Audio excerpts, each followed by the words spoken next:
tiil, ginpagamit para mag-share sa Ebanghelyo. So there must be a necessity. Hindi siya makonsider good news unless spread natin ang good news. We need to proclaim. Mga kapatid, uso na ngayon ang mga fake news.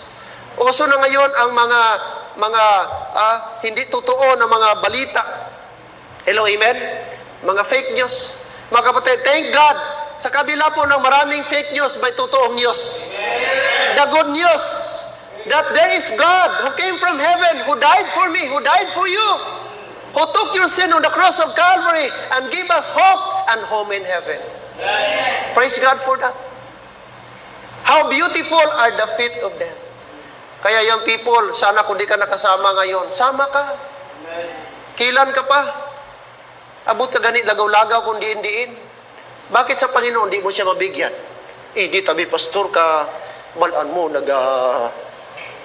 may ginabutang ta, ginamintin ta, diri ka sunblock. Oh, bukayan mo pastor, may ginamintin ta nga skin toner. Hamak mo na. Skin toner ka pa? Naka-skin toner ka, nakahatag ang ihan sa offering mo?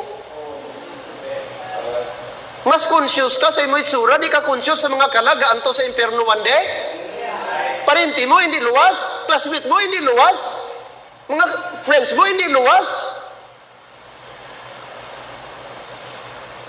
Amen?